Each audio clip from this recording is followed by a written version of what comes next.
Oh, this is gonna be a long one. What a night. What a night.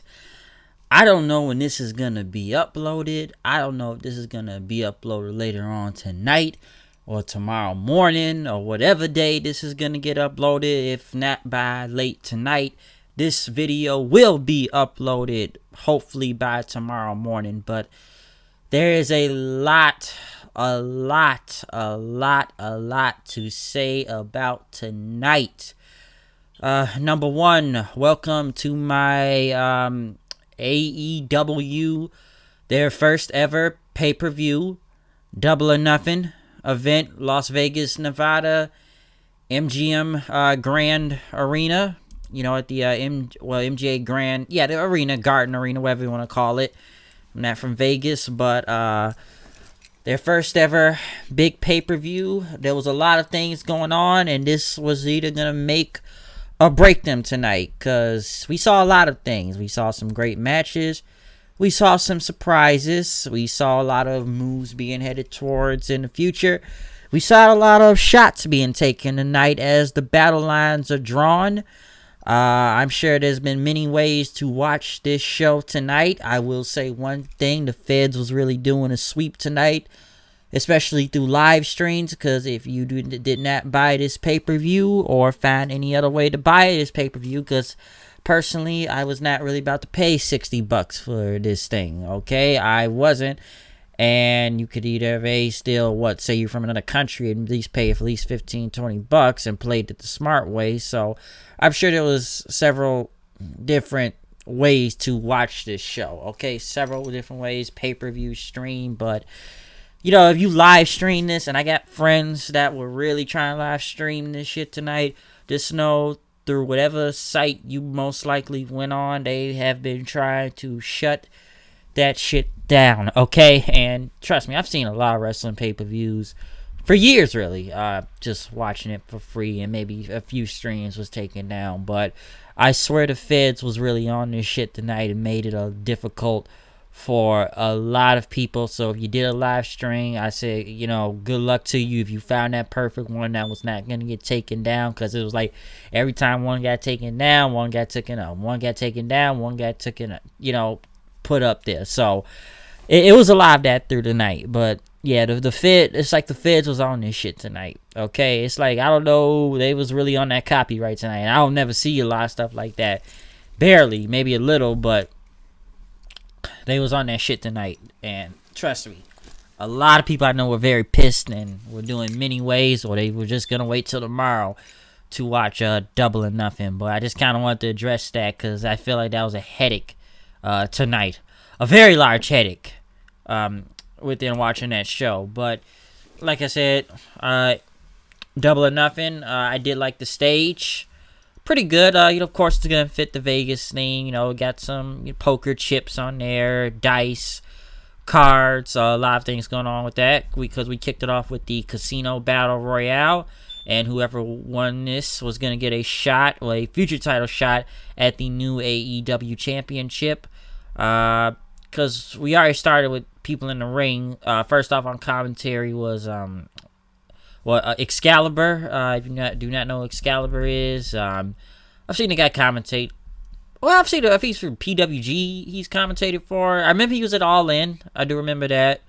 I've seen him on New Japan with Kevin Kelly several times.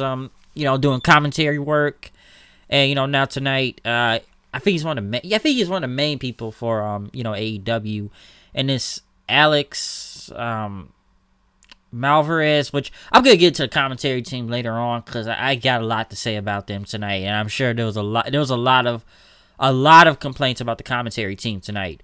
But excuse me, about the commentary team tonight. But pretty much already in the ring, we had MJF, Maxwell Jacob Friedman, Michael Nakazawa. I think they were the first two, because pretty much after that, Sean Spears or Ty Dillinger, there was a lot of 10 chance. And listen, I'm not gonna say everything that every spot that went to this whole battle royale, because there was like a lot of different rules of who comes out. You drew this card, you draw that card, and you know who was gonna make the draws coming in and out of this whole thing. So there was a lot like I said, I'm not gonna go through everything I can get in the. I'm gonna go most of what I saw, but he came out. Joey Janela. Of course, he got a big pop out there. I think Jungle Boy, Penelope Ford was out there with him, and of course, like I said, there was a Big Ten chant for Ty. I can't say Ty Dillinger. Sean Spears. Of course, he's getting the 10, 10, 10, 10, 10 thing. Pretty much coming out next is Billy Gunn, Glacier, Ace Romero, Sonny Kiss, Tommy Dreamer, who I kind of expected to be in this damn Battle Royale because Tommy Dreamer's on 8 different TV shows. But I don't really know. I think, MJF took out Glacier, Brian Pillman Jr. was out there, I think he had a new haircut, by the way. Marco Stunt, Luchasaurus was out there too. So was it Sunny Days? I think it was. Of course, Dreamer came in with weapons, ECW chants, of course. Even hitting a cutter on Jimmy Havoc, who was also in there. Like I said, it was a lot. You're supposed to, like I said, the 21-man battle royale, but who else was out there? They got a little bit of a showcase. Dustin Thomas, who hit a 619 on MJF, but he was able to eliminate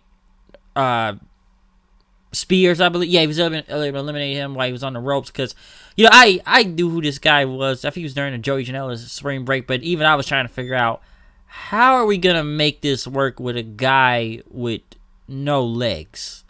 Like, no prosthetic legs either, just literally no leg. He's just walking, or I think what they called stubs, I think they called, because I was really seeing how that was going to work. But he got a pop when he did a 619, though, I will say that. I'm thinking, Billy Gunn eliminated somebody doing a famous sir. I know that. Some weird spot with, I will say Ace Romero killed Marco Stunt, pushing him, doing a big-ass pounce on him on the outside of the ring. Pretty much the final person that was number 21 was Hangman Page, due to his match with Pac being canceled, and which, it wasn't really a work. That was a shoot there, people, and they already did the match overseas and was in a different country, and, he got to sell that knee injury. Of course, Hangman got a big pop coming out there, since he's trying to sell the, the leg injury also. So, in a way, I kind of saw that coming just because his match got canceled, so he was going to be on this card one way or another, okay? Was it Jungle Boy? Like I said, I'm trying to remember everybody's spot. One funniest thing I did see throughout tonight was with Orange Cassidy, who did these very light super kicks on him, just like kicking him he kicked him in the leg, but it was just like, and like he didn't even care. And he did this real big one, and Dreamer's just standing there and like, what is this? Which, Dreamer didn't even sell it, and Dreamer threw Orange Cassidy out of the ring, who just kind of got back. And by the way, he had his hands in his pockets the whole time doing these kicks, so he really did not care. So he just kind of like, I got eliminated, whatever, I don't care. But he was the 22nd entrant, so he was the 22nd man in this battle royale. Jimmy Havoc ended up using a staple gun on Dreamer in the nuts and then throwing him out. Once we got to the final 4 was Hangman, MJF, Jungle Boy, and Jimmy Havoc. No, not Jimmy Havoc. I'm sorry. Not even Jungle Boy either. Luchasaurus, who killed Joey Janela, by the way, doing a damn. You have to excuse me for that. I've been not feeling well lately, so I'm trying to review the best way I can. I'm feeling that I'm coming down with a cold, but I'm trying to keep my strength and take my medicine. But like I said, Luchasaurus, who had a good showing out there too, damn near killed Joey Janela, put him through a table. Like, he was murdered out there. But when it kind of got to the finals of it, of course, I think Luchasaurus and Havoc was eliminated.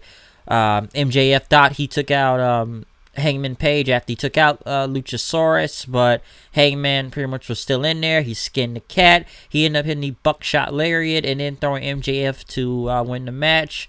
So pretty much Hangman will get a future title shot with whoever wins with Omega and Jericho later on in the main event. But in a way, I can't expect the Hangman to win this just because he was the final one in there. And hey, the Pac match got canceled, so hey, we owe you something here. So I don't know, babe. I know people are already saying like, okay, it's the elite guys. They're the ones running the show. So, of course, they're going to put their guy over since most of their guys are going to go over tonight anyways. And I know there was a lot of conversation about that. So, once I knew Hangman was in this, I kind of expected him to win, to be honest. I didn't really think who else. It was either going to be him or MJF, but I think MJF's going to be at a later date because that guy, he could be the next big star in this company. I do believe he really can be. I'm going to get to him later on, especially with him on the mic later on. But Hangman, I kind of expected to win. Next was Sammy Guevara and Kip Sabian. I don't really know who Kip Sabian is that much. Sammy Guevara, I've only really seen him on Lucha Underground and a little bit of Impact. I thought it was a good match. I will say that. Mostly the biggest spot out there was Guevara doing a 630, but Sabian put his knees up and did the Deathly Hollows to get the clean win on Guevara. So it was a good match out there. I liked it. It wasn't a crowd over. It was just a pre-show match, but I did like it though. So it was an enjoyable match. I don't know much about these two, but it was pretty good. But as the real show did begin, on the commentary team, which the commentary team was somewhere high up into somewhere in the ring somewhere, rafters or whatever. They weren't by ringside. But on the commentary team, you had Jim Ross. Of course, he was out there, which I will say he sounded more energetic than he did in NJPW when they had him on Access TV, even through the live shows. And I just think he, like I said before about Jim Ross in New Japan, a lot of people thought his commentary wasn't that good, and even Jim Ross said I don't think he even knew all of what was going on because it was just what they were handed him and Josh Barnett. So I don't think that he was really familiar with everybody in New Japan Pro Wrestling to whatever they gave him to say on there. But I think he was more prepared out there. I thought it was somewhat like the JR of old, and I'm sure some people say it was a little rusty, but I think this was a better showing for Jim Ross out there on commentary, which he had Excalibur and Alex Marvez with him. Because let me say this about the commentary team, and I'll say this right now if I move on with them throughout tonight. I did enjoy Jim Ross. I thought Excalibur was good there, but I do not like that Alex Marvez guy. I don't think he was good. And to be honest, I barely heard him throughout half the night. And then when I did hear him, I didn't know what the fuck he was talking about. He was getting a lot of moves wrong out there. I'm not going to go through every move what he said, but I remember him, he even said, through the Dustin and Cody match, he said, he called the final cut, he called it the Crossroads, which that's not the Crossroads. And you can hear him say that if you go back and look at it, but I don't know, man. I know a lot of people were shitting on the commentary team tonight, but I thought Jim Ross was good. Excalibur, I thought he was okay out there too, but that Marvez guy, I don't know, man. They could have got any third person to be on commentary, but some people say, they could have got Lawler, but he's technically still on the WWE contract. Some people say Don Callis should have been out there, but Callis doesn't work for them. Personally, I wish they would have hired Mike Tenay back, because what is that guy doing nowadays, huh? Now, if it was Mike Tenay out there, I would have loved to hear that. That would have been a good person to put on commentary, but I remember my friend was telling me they could have had Carino out there, if he wasn't signed with WWE or any other person. So, I don't know, man. The commentary team, I liked it, but you could just barely hear that Marvez guy. He didn't really say nothing throughout the night, or he was just playing bad out there. But kicking off the first official match of the night on the main show, SCU, Christopher Daniels, Frank Kazarian, and Scorpio Sky. They came out. They had a mic in the ring. Of course, they did their whole shtick with the worst town ever stuff, and big SCU chat as they went against the Strong Hearts, Chima, T-Hawk, and El Lindemann. They are from the OWE promotion that AEW was working with. I believe it's in China. I do not know a lot about OWE, Oriental Wrestling Experience. That's what it's called. I don't know nothing much about these guys, but they did put on one hell of an opener out there. I will give them that, and it was very enjoyable. There was this one sequence where they did on Scorpio Sky where it was like multiple suplexes into a big German suplex in the end, which looked pretty insane. Just a wild 6-man tag out there. The fans just going crazy over it.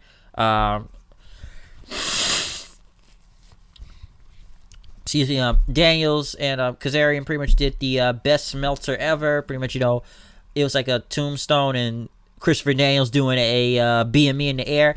I know some people say it's amazing Christopher Daniels can still go at this age. I think he's nearly 50 years old, if I'm not mistaken, and he's just still killing it out there. So I never thought Daniels had ever lost it, to be honest. So Daniels can still go. I'll say that.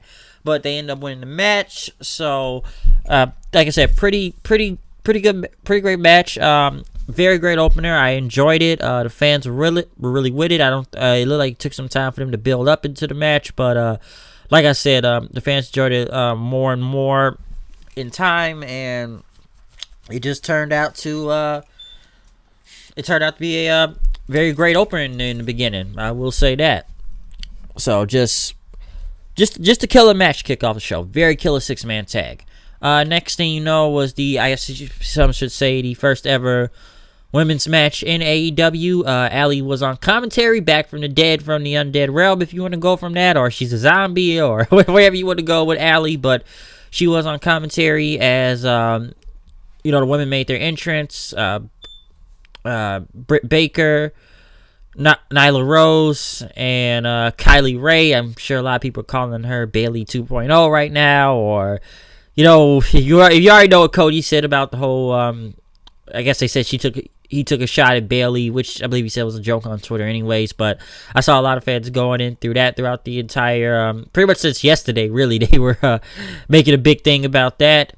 But before the match even began, Brandy Rhodes came out, as she had her chief branding officer, as you want to go with that. A lot of people thought she was going to be in the match at first, but this could be a great match. But how will you make it more than a great match? Next thing you know, Awesome Kong comes out, making this a fatal 4-way, and this was a big surprise. This was one of the biggest pops of the night. Okay, I gotta say, I stood up when Kong came out there, because I never expected Awesome Kong, or even just to be a fatal 4-way. For a minute, I actually thought they were going to add Brandy Rhodes into the match, or something was going to happen. But this was one hell of a surprise, and I am hoping this is not a one-time thing, because I would love to see Awesome Kong back in this more and more. The only thing I really know what Awesome Kong's been doing nowadays was being on that Glow show on Netflix. The last time I really saw Awesome Kong still in wrestling was when I think it was her last stint in Impact, if I remember. And I think it was she came back around 2015 Impact, and I think she was gone in 2016 because she was fired because of some incident with her and Rebby in the back, Matt Hardy's wife. And I think I already said something about that before a long time ago, but she got fired for it, and it sucked. But seeing Awesome Kong come back, which I say Awesome Kong looked great out there. It looked like the old Kong, and I didn't. She looked that different. Is she like Awesome Kong almost back from 2009? If you want to go back that far, if you want to, but like I said, the fans pretty much had a big holy shit moment out there when Kong came out, because I had to say, oh shit, I gotta say, I popped big for that. Pretty much in the beginning, they kind of started jumping on some Kong, but Kong pretty much started fighting them back, doing her back fist combination onto Nyla Rose. Excuse me. One spot I will say was when Kylie Ray did a suicide dive on Kong, but Kong caught her. Pretty much Baker went in with another suicide dive. Was a drop kick out there, pretty much knocking both women down. In pretty much most of the match, because I will say Kong, I thought Kong was good out there. I wish we could have got to see a little bit more of Awesome Kong in the match, because other than her kind of in the beginning and that suicide dive spot and that the big tower doom spot, which she power bomb, I think it was Ray and Kylie Ray and Britt Baker to take down Nyla Rose with the suplex one.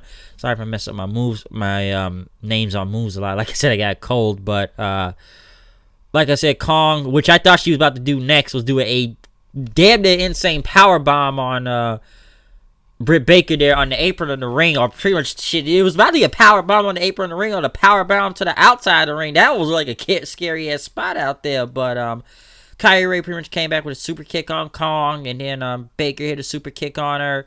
Rose pretty much speared Kong into the steel steps after that. Pretty much it became about Kylie Ray and Britt Baker then. Pretty much crazy deadlift German by Kylie Ray on to Britt Baker for 2 count.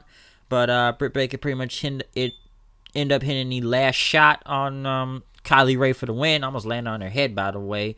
So that was pretty much the end of the match from there. If I was about to go another 5 minutes, I didn't really expect Britt Baker to win. I know some people going because, well, she was the first person to actually sign with AEW, so that's why. And Brandy Rose kind of just looked on. Like I said, this was a pretty good match out there. Where the biggest thing was the surprise really was Kong. Okay, that was really the biggest pop of that entire match.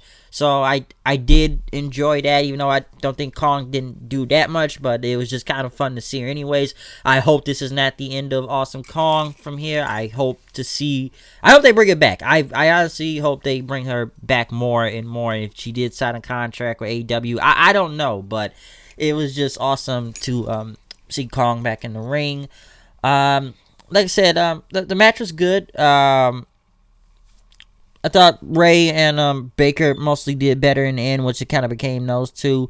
Nyla Rose, I don't know, man. I don't think she's bad, but I don't know. It's like they did protect her because she didn't take the win, pinfall. I didn't even really expect Kylie Ray to take the pin. I know they weren't gonna pin Kong out there. I actually thought Nyla Rose was gonna be the one to get pinned. So, like I say, good women's match. I will say that. If you want to count, no, let me not say it, because I'm probably gonna get some heat in the end if because somebody said this to me on Twitter. I said something tonight on that, and I don't know what truth is. Nyla Rose was a dude before, if I'm not mistaken. So what is somebody tried to point out? I think it was transgender. I don't know. I'm not gonna get into all that shit because I probably get heat on anyways if I say something about it. So I don't know what they had a dick before. So where do you want me to go on that? Next, Jack Evans and Helico versus the Best Friends, Trent Beretta and Chuck Taylor.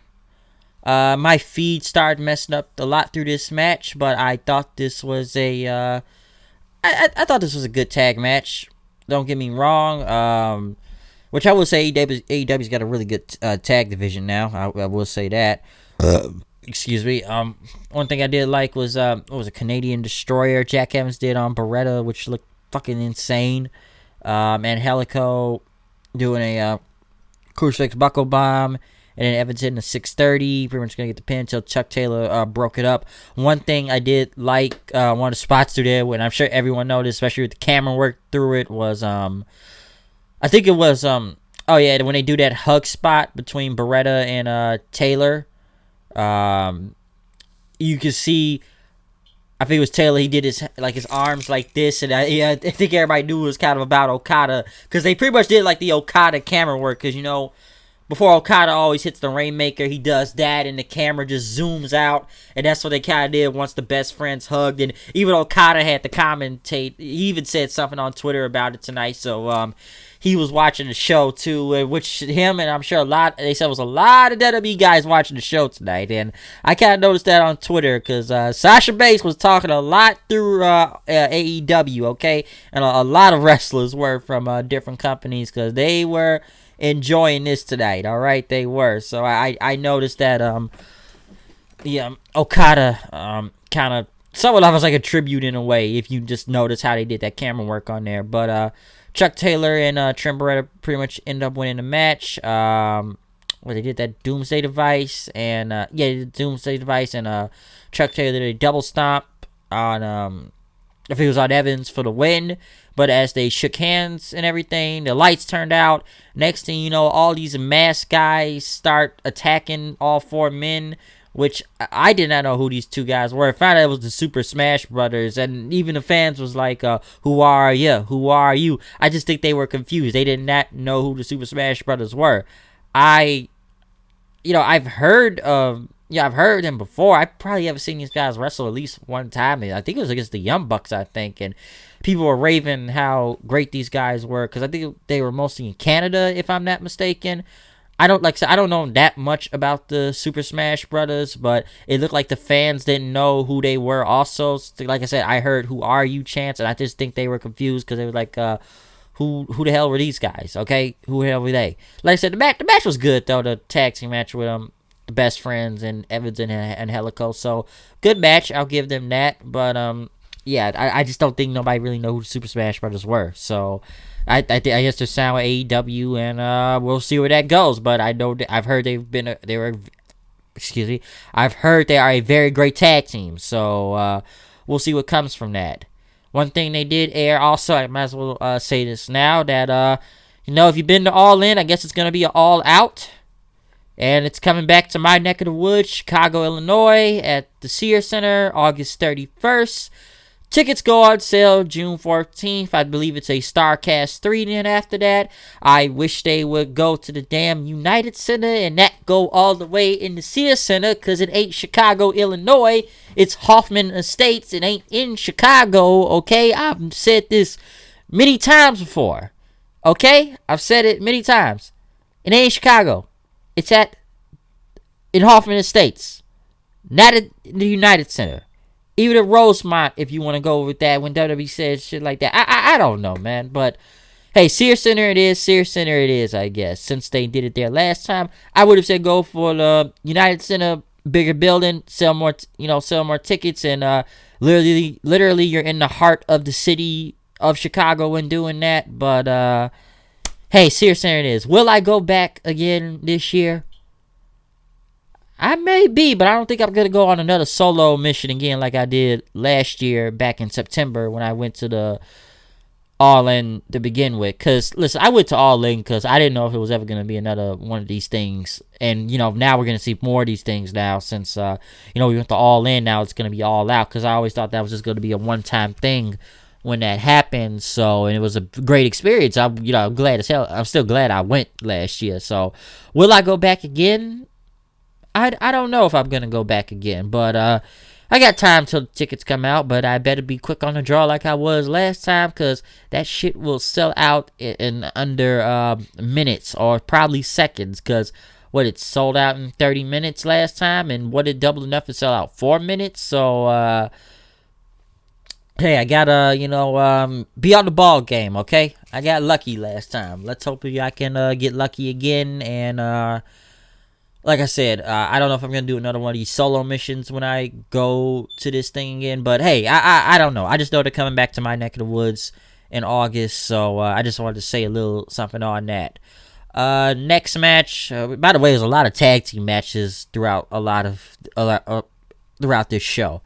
Wow, I'm really losing it on here tonight. But pretty much next, Aja Kong, Yuka Sakazaki, Emi Sakura versus Hikaru Shida, Ryo, and Ryo Mizunami. Okay, I'll be honest, I don't know who the fuck any of these people are. I believe all of them are signed with the company. The only person I really know is Aja Kong, because I've probably seen, her a couple of times in the past before. I thought this was a good 6-woman tag. Don't get me wrong. I don't really know who these people were at the same time, though. There was one spot where I think this was where, I don't know if it was the referee or something. It got to the point where it was a 2 count and the bell rang kind of early and the fans started chanting, "You fucked up." Like I said, I thought it kind of got better. What was it? Kong doing like a spinning back fist. I think it was on her own partner at one point. And was it Hikaru Shida? She had like a running knee on Sakura for the win. So yeah, they won a 6-woman tag from there. Listen, I don't really have a lot to say on this, okay? And I don't know if it sucked the life out of the crowd. Like, the crowd did get into this match, don't get me wrong, but I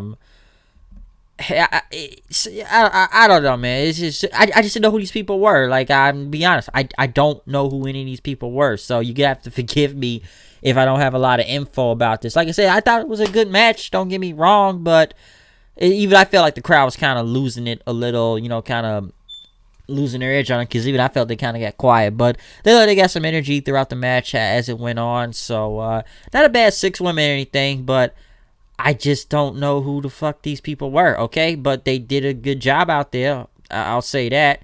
But I think throughout all these many tag matches we've seen through a very first part of the show, this is where the show now picked up and it got way better. Like, pretty much they had to turn the notch up all the way to 10, which we got into the first singles match of the night. On the main show, I should say. Cody Rhodes versus Dustin Rhodes, brother versus brother. Of course, we had a video package, but I'm sure everyone is gonna talk about before the match even began. First, we get like the lights are out, and it's like these kind of gold is like playing on the screen a little. Next thing you know, we get this throne that looks like Triple H's logo on there with some skulls right by it. And you can tell this is about Triple H and the WWE, okay? Listen, there was a lot of shots taken at WWE tonight. A lot of shots on the Young Bucks at the beginning say, hey, we sold 20-something thousand here. Well, Nick, we really sold 13,000, okay? Lied about record attendances and stuff. But this was the biggest shot at WWE the whole night, though. And especially Triple H. When Cody came out there, just like this king-like entrance with Brandy, and I'm sure everybody say this is the new Triple H and Stephanie, and Cody's kind of looking like Hunter Hearst Helmsley with this like knight kind of king-like gimmick going on. But when I saw that gold throne and Triple H's logo on it, and then Cody's coming down in the ring to his music, and it was some pyro, and then Brandy, like, she got a sledgehammer from under the ring, gives it to Cody, who walks back up the stage and just starts beating the throne with the sledgehammer, which just pops the crowd like crazy. And there's like some type of pyro or smoke coming from it after he breaks it. The crowd just went nuts, and Justin Roberts announces Cody as, it's a 30-minute time limit. But, dude, listen, I'm sure there's many mixed opinions on this. On one hand, people are just going like, oh, yeah, this is the battle lines are drawn. Fuck the WWE. Fuck Vince. Fuck Triple H. We know who this was a shot taken at. Which they kind of, come on. Triple H took a shot at them back at the Hall of Fame, calling them a pissant company and everything. So, you want to call us a pissant company, huh? Take your piss out of company and shove this up your ass, I guess. And this was the shot taken back at Triple H, as what Cody did here tonight, or AEW or whatever. So all I can say is that the battle lines are drawn.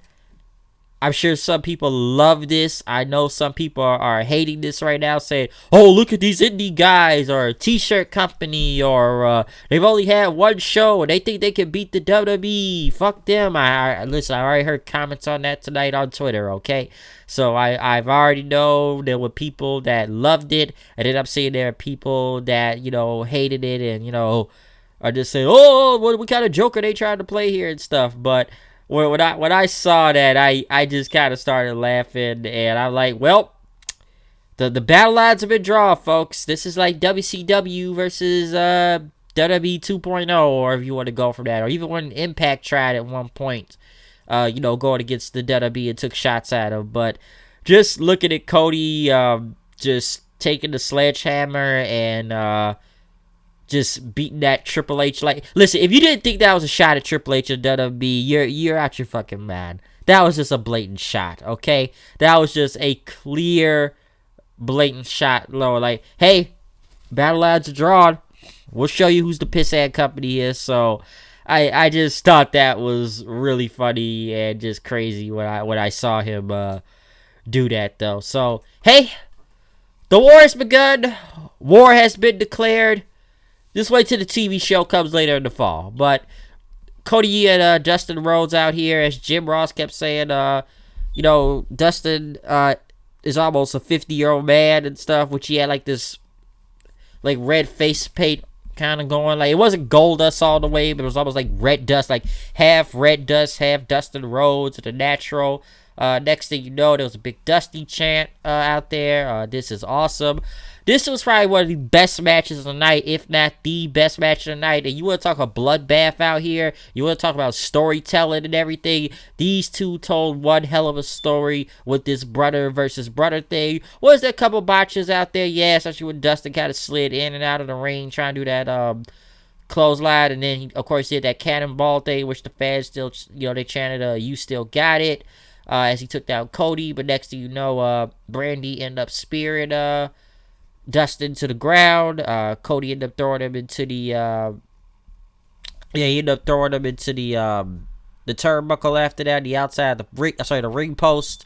The referee pretty much then kicked out Brandy after that, which DDP had to come out and pretty much pick Brandy up and take her to the back since she was gone from that.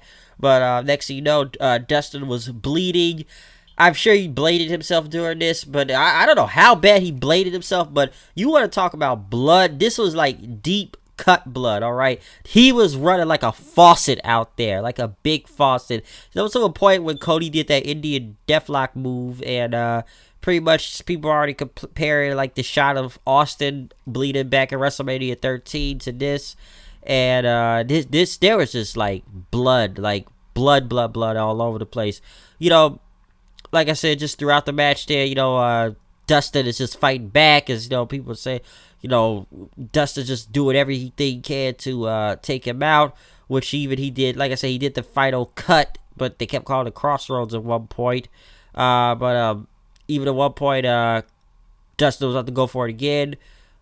Cody pretty much hit a low blow on him, which at one point Dustin was pretty much the face and Cody was the heel. He did a disaster kick after that and did a Crossroads.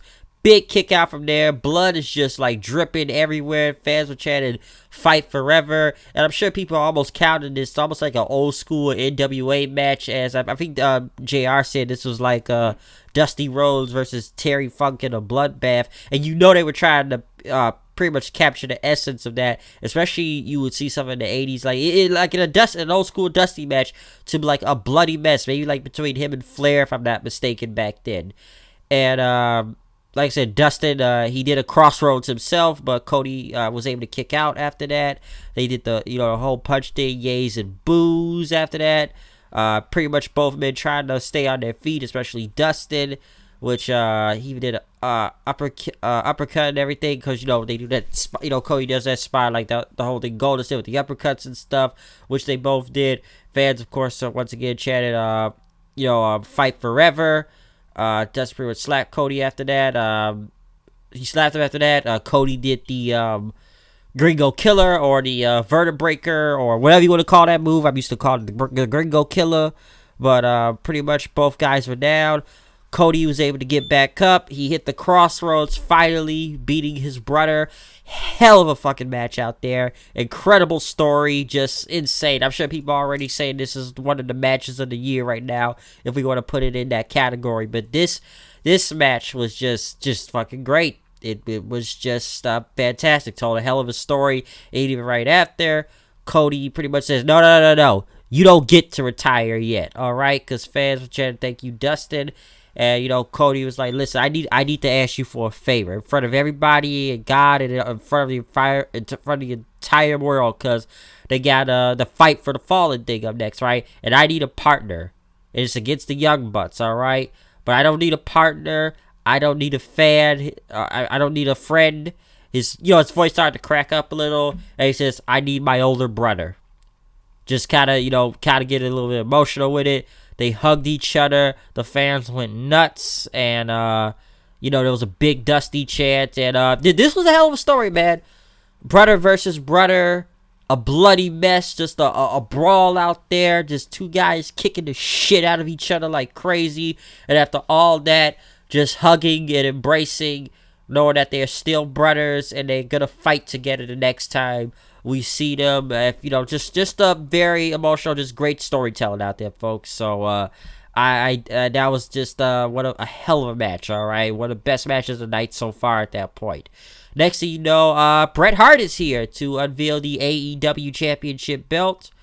I did Brett. Of course, he's gotta have different music, but Brett was a very big surprise out there.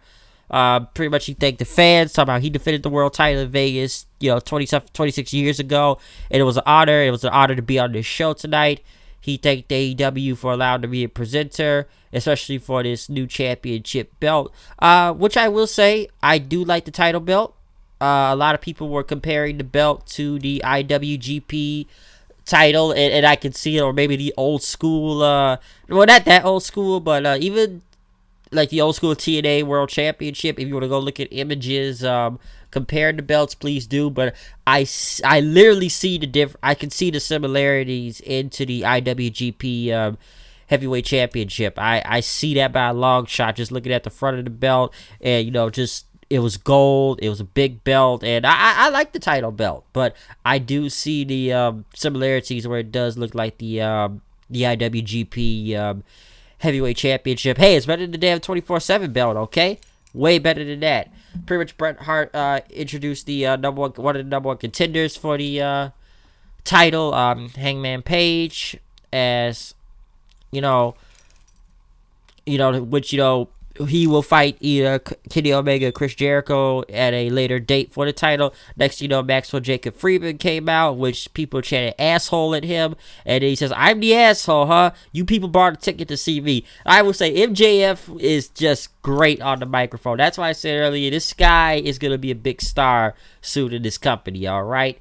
And he says, you people bought a ticket to see me. Shut up, Nimrods. You were talking to the youngest and fastest rising star in pro wrestling today. And he says, hey, Brett, watch out. There's a fan coming for you, which he laughed at him. The fans pretty much booed him big time when he said that, as he said, you all are jealous. And, MJF pretty much says that a horse can't be the face of the company because, fans like it that Page is a horse, but the horse is not a professor. And, race horses, no matter strong they are, him having a bum leg doesn't help, as he called people a bunch of fat hicks in the crowd did after that. And, so you just need to take a person like old, this Seabiscuit, as he called them, and just blow their brains out then. As, he pretty much told Page, how about I beat you right now so I give myself that title shot. He got in the apron, but pretty much he got down. And MJF said, he said, I'm going to be the best there is, the best there was. But next thing you know, Jungle Boy comes out and just looks at him for a second, MJF. Which, if you don't know who Jungle Boy is, he's, the late actor Luke Perry's son out there. If you don't know who Jungle Boy is, pretty much MJF was like, yeah, I'll deal with you later. I don't want to be get in trouble for beating up a prepubescent teenager out here. Next, Jimmy Havoc comes out then. Mr. Deathmatch there. Pretty much was kind of trapped then. Next thing you know, Havoc and Jungle Boy start beating up MJF as he was trying to get up out of there then. Even Page got a shot at him after that. Pretty much MJF got out of there as Bret Hart held the title belt up there as fans chanted, thank you, Bret.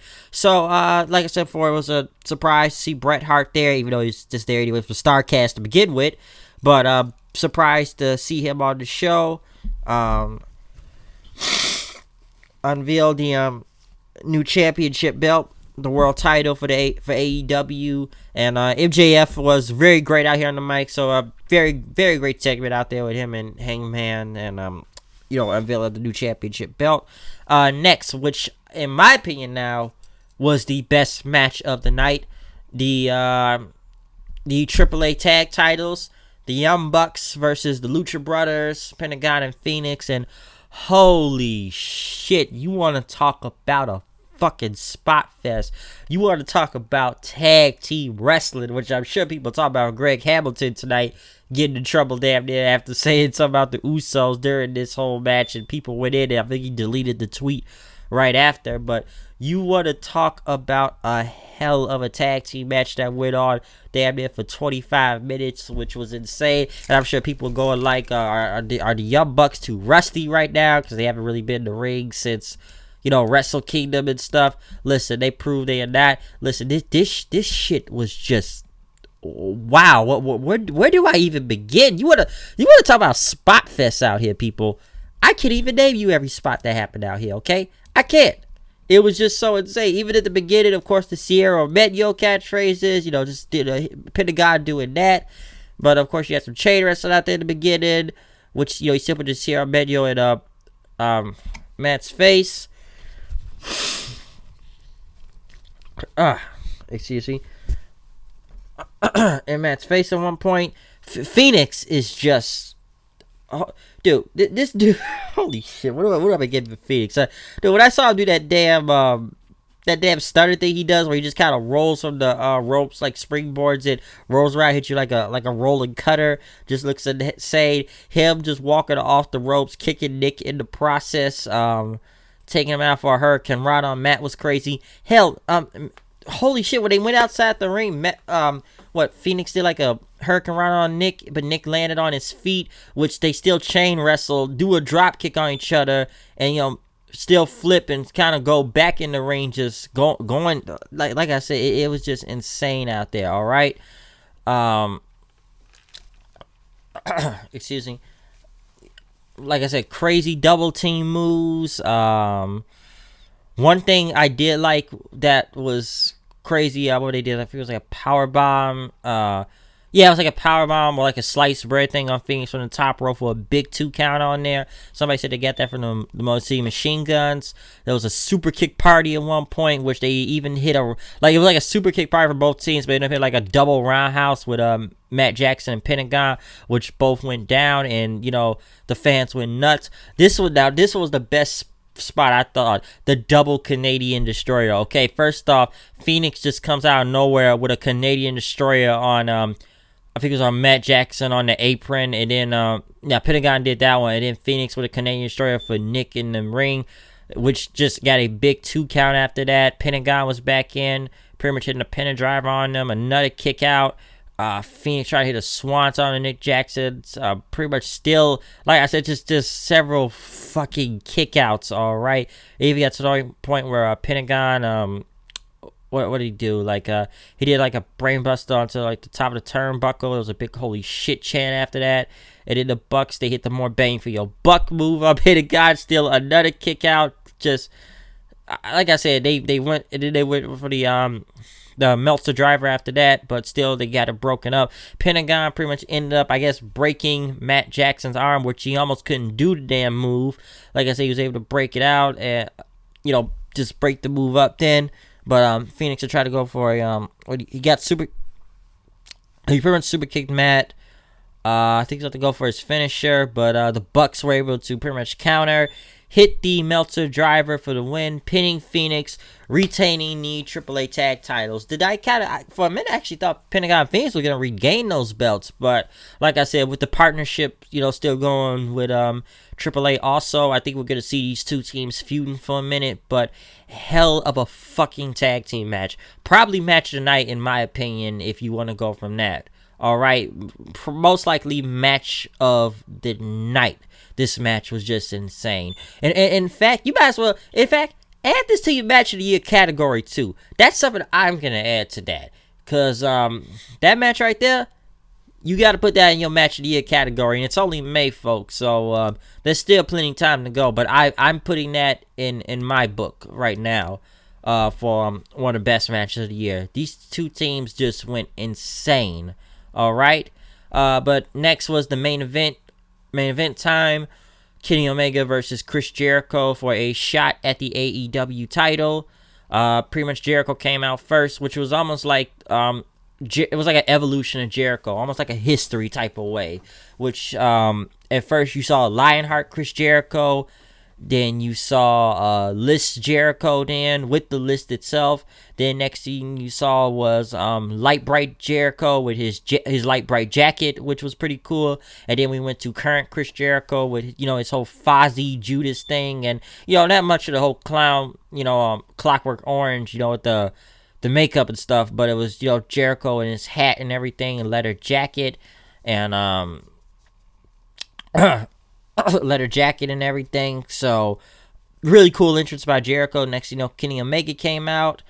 Listen, I don't know all of Kenny Omega's video game entrances he does. I'm sure somebody please tell me if you know. I like this entrance and his theme and stuff. Listen, I still love the Devil Sky theme song he had, but I think New Japan owns that, so I don't think he could use that music.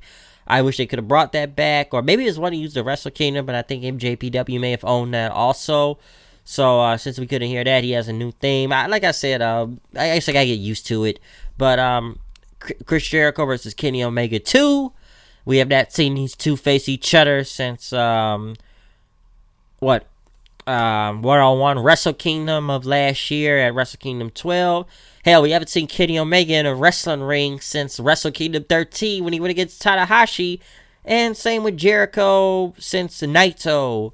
But hey, Jericho's about to be back in New Japan anyways. But I don't know why they had a Cracker Barrel in the ring, which Jericho ended up throwing out. I will say I did enjoy this match. Do I think this was better than their first one in Wrestle Kingdom? Nah. It was still a great match, but I feel like I like the first one better, though.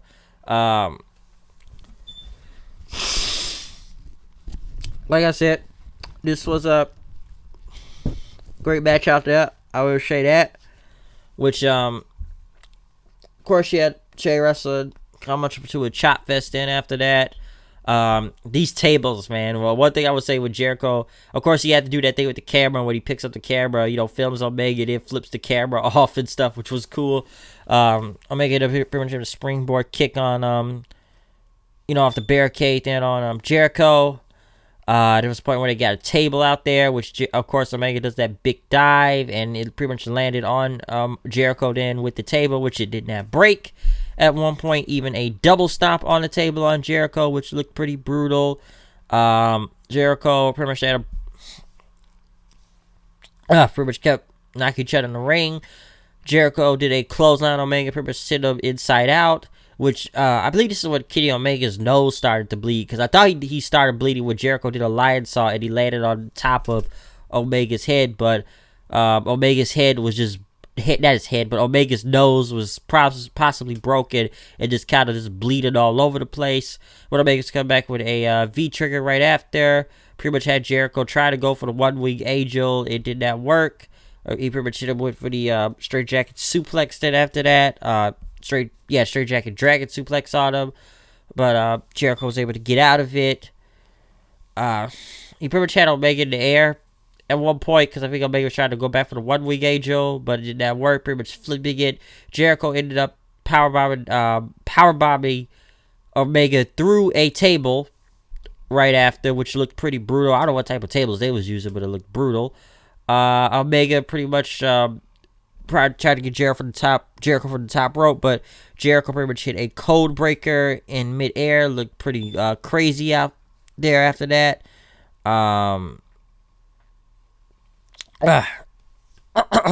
Pretty much then right after that, then Jericho pretty much knocked Omega's head to the turnbuckle. Tried to go for a suplex, but Omega blocked it. Pretty much punched him off the ropes. I think that was the code breaker spot then, which Omega did kick out.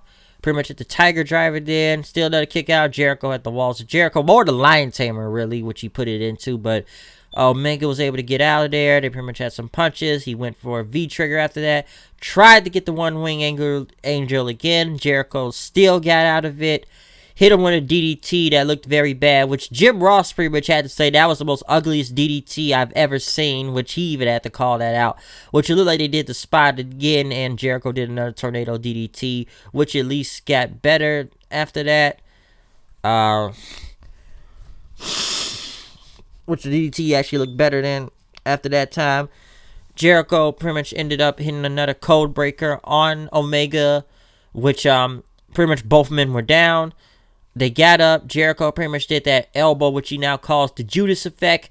Pretty much getting the win over Kenny Omega, beating him at about 27 minutes out there, which I figured Chris Jericho was going to win this match anyways, because number one, Kenny Omega won last time at Wrestle Kingdom, and B, Chris Jericho needed to win this match, to be honest.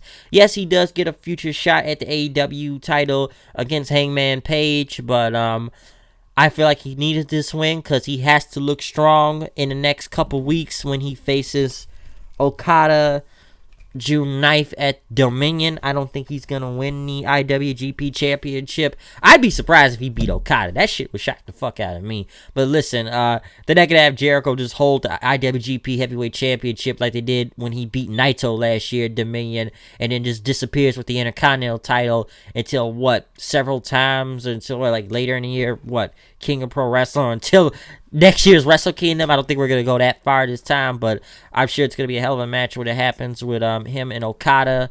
So get ready for that in the next few weeks. But yeah, Jericho, like I said, Jericho was going to win this match, okay? So it's 1-on-1 for him and Omega, but I thought this was still a great match. I don't think it was better than their first one in Wrestle Kingdom, but this was still a great match in general. Jericho took the mic then, and he says, "You people want to boo me, huh? After what just happened, I just kicked the crap out of Omega. You know, we both kicked the crap out of each other, but this is my show, okay? This is my time now. I am AEW, all this stuff, production, this arena, the TV deal, all this is all for me, okay? I told you I was going to do. I beat Kenny Omega. It was by the skin of my teeth, but I beat Kenny Omega, and you all should thank me." Next thing you know, the crowd just goes bonkers off the roof then. Jon Moxley comes out. If you want to know him, Dean Ambrose, whatever, humongous pop. Pretty much goes at Chris Jericho, pretty much looks at him for a second and hits him with, I can't say dirty deed, so we're going to say double underhook DDT on Chris Jericho. Pretty much hits the referee then, Paul Turner, and then was about to get help Kenny Omega up and take him down, but Kenny wasn't going to go down that easily. They end up brawling with each other then, pretty much on the outside, landing up on that table because he wasn't got to get hit with the double underhook. They pretty much brawled through the crowd all the way up to the stage by the giant poker chip stand. Pretty much Moxley was going to do the double underhook DDT on there, but it didn't go. Pretty much, he says, "How you like AEW now?" He pretty much picked up Kenny Omega and hit him with a Death Valley driver, knocking him, I guess it was through some tables on the stage of the show, as the show closed with Jim Ross, saying, "We're out of here," as Jon Moxley pretty much, soaked up the fans' cheers then after that. So he wasn't really booed even after beating up Kenny Omega. I know they had Kenny talk. I'm not going to talk what happened after the show because I'm sure people filmed that already. But like I said before, did I really think Jon Moxley was going to be at AEW? I really thought that was going to happen. This was mostly the thing people probably knew he was going to come. But now that it's came to fruition now, he is here. He is AEW. I think they just released a new t-shirt for him literally right after the show. So he has a new t-shirt out right now as we speak. I think there's literally right after the show, Pro Wrestling Tees put it out there, so it's on sale. But Jon Moxley is AEW, so this shuts down any rumor that this is a work with WWE, or if he was still in the WWE and that, or even if people were saying that WWE helped him with production for that video. So I will say this is probably the most over Moxley has ever been in since WWE. It wasn't no type of wacky shit or wacky Dean. Hopefully this will, I'm sure 100% positively, it's going to be big for Jon Moxley being in, AEW and stuff. So, that was just a big surprise. But overall, this show, I will say, like I said before, they had something to prove tonight, and that they did deliver. Listen, the biggest matches on the show you were going to see was the big singles matches, especially after all the tag matches. The biggest thing you're going to see on here was Cody Rhodes and Dustin Rhodes, the Young Bucks and the Lucha Brothers, and Chris Jericho and Kenny Omega too. Those are the top 3 matches you were going to see from this show, okay? The biggest surprises I thought from this show was Awesome Kong and Jon Moxley, okay? I guess they are pretty much AEW confirmed, but the roof went bonkers when I saw those two show up tonight, okay? The crowd went nuts for that. So we did see some surprises tonight. Some matches were good out there, but I just kind of felt like the crowd was with it, but I still think they were just waiting on something big to happen. I thought the opener was pretty good with SCU and Strong Hearts. Very fast-paced match. I thought like I said, the women's match was okay to me. Right, I think mostly the thing was just for Awesome Kong getting a big pop though. So that was the biggest part of that match. The best friends in Beretta and the best friends and and Helico and Jack Evans was a pretty good match too. I'll say that it was kind of whatever, but it was still pretty good. I just don't think people really knew who the fuck the Super Smash Brothers were. The 6-woman tag, I'm sorry, I don't know who really any of these people were, but they did what they did out there, and somehow, like I said, they did what they did out there, and I guess the fans, they were into it. Kind of judging by what I seen, but it was good though. But with so many tag matches going on here, it was just like tag match. I didn't know how many they were gonna have on here. The pre-show was all right. Battle Royale was good. I kind of figured Hangman was gonna win, so I'm not really surprised by that. Kip Sabian and Guevara was good too. It was a pre-show match. It was good, all right. But like I said, if you would have look at the biggest things of this show, it was literally the top 3 matches near the end, okay? Like I explained before, Cody, Dustin, the Bucks and the Lucha Brothers, Jericho, Omega, those were literally the top 3 matches you were going to see. And of course, the biggest surprise, like I said before, Kong and Moxley being on the show. But like I said, I think they had a lot to prove tonight. I think this was a great show.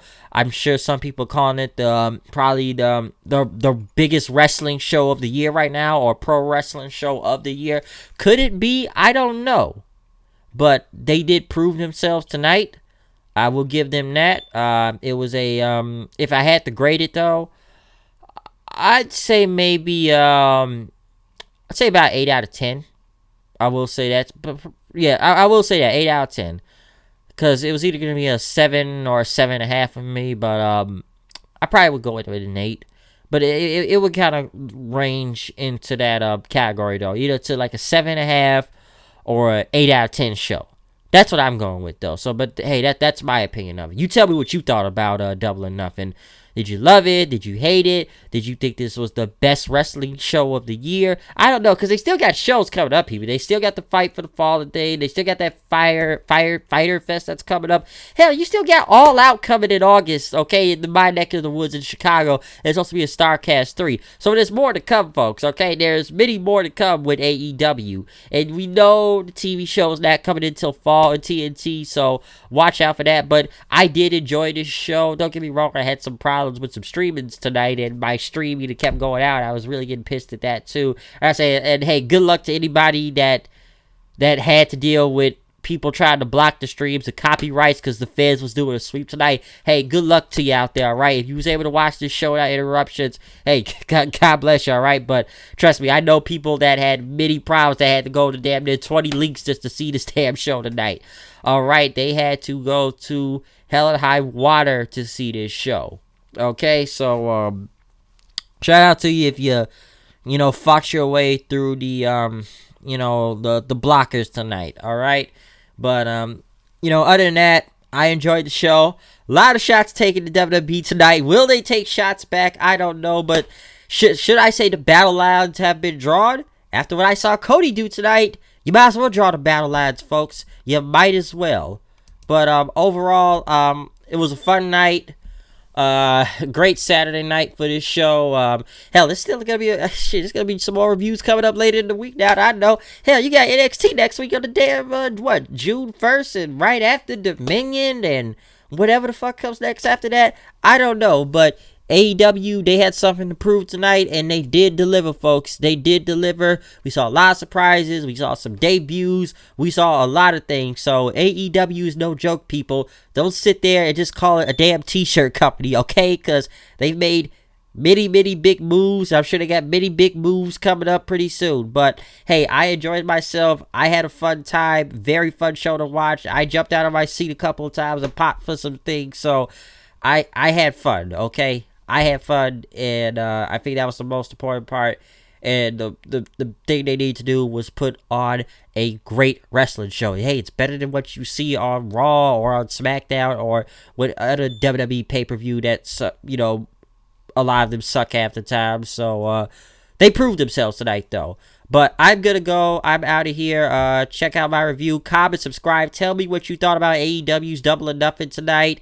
I need to go. I'm going to go take some medicine. Comment, subscribe. Like I said before, follow me on Twitter at HoodedKnight890. I'm going to take some damn Mucinex. I'm out of here. I will see you guys later. Peace. Hopefully this review gets uploaded tonight or by in the morning or whatever. But I am going to get this shit uploaded tonight. Hopefully, and this gets by on YouTube by tomorrow morning. I don't know, but I'm out of here. I'm gonna go. Peace out.